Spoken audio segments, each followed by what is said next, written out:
Hey y'all, I'm back. Last week was Thanksgiving, so there was no video last week. But so today we're going to talk about a little bit about the autism spectrum. Now remember, I'm not a medical professional by any means. This is all totally from points of view from my personal perspective, with having dealt with it with my children and other friends and family that I've known. So anyway, so the autism spectrum. Well, it is what it is. It's a spectrum. It's things that can range from they consider high functioning to low functioning. And the higher functioning end of the spectrum is people that can still get out and do things and interact, even though it's socially awkward or difficult. Like my son, when he was diagnosed, the psychiatrist, told me that he was classic Asperger's. Well, Asperger's, according to the diagnostic manual, the DMV-5, Asperger's is no longer considered a diagnosis. It is not a condition any longer. It is all part of the autism spectrum. Even though they are a lot of social dysregulations to them.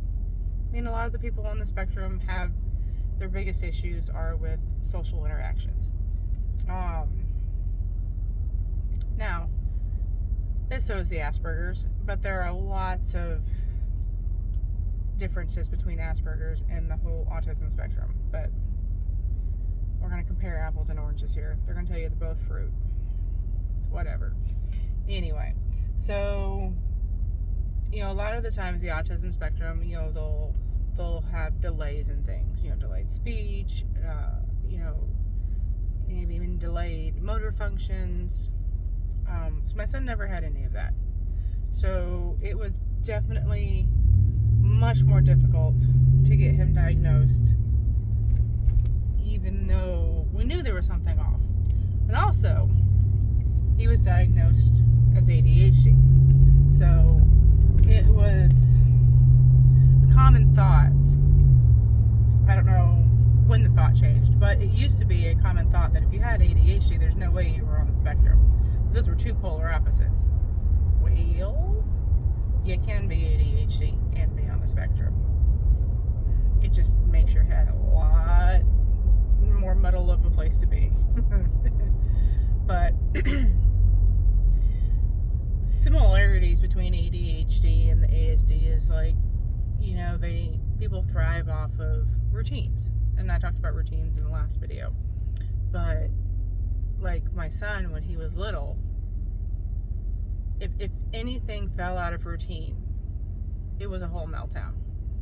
And some people are like, oh, he's throwing a temper tantrum. Well, no, there's a difference between a temper tantrum just not getting your way and being unable to process the change.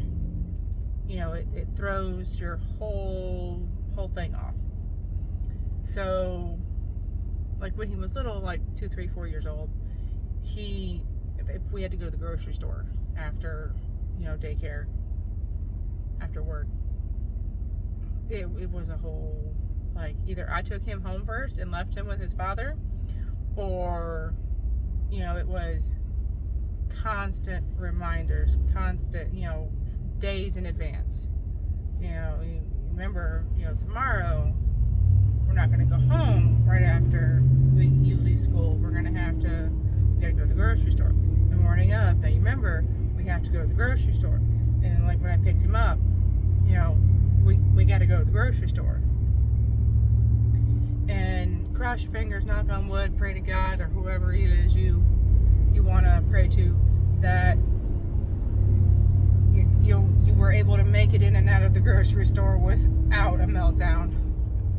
A lot of the times, if we went to Publix, got a free cookie, that was the cake pop there. But even now,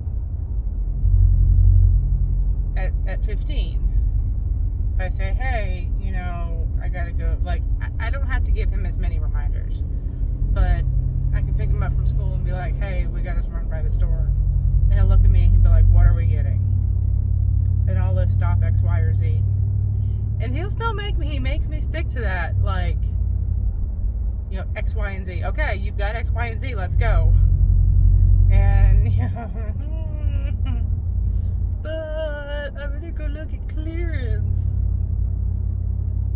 No, not when he's around. And with that being said, also too, with the routines and things needing to be where, like, put away, like, they do not function in chaos. Like, people with ADHD have a tendency, myself included, to have doom piles. We'll talk about doom piles in another video. But, it's a mess. I mean, I don't have garbage in my room or anything like that, like, but there's things everywhere. Now, I can tell you exactly where everything is. I know it's in my piles, and don't touch my stuff. But if you were to walk into my son's room, minus it being needed to be vacuumed and or dusted, nothing's out of place. Everything is in the place. Everything is where it's supposed to be. And that's how they're able to function. I have a tendency to collect stuff in my truck. Lots of stuff. I need the stuff. I'll need it eventually. Calls me a borderline hoarder. I will get rid of things. I'm not that bad. But if he hasn't seen it, looked at it, touched it in a while, he's like, bye. But now, don't touch his shoes. Only way he will get rid of shoes is if he actually grows out of them and can no longer wear them. It's the only way he lets go of his shoes. But yeah.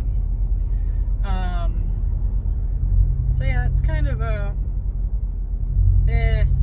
very brief overview as far as like how routines and structure, affect people on the spectrum and how they function.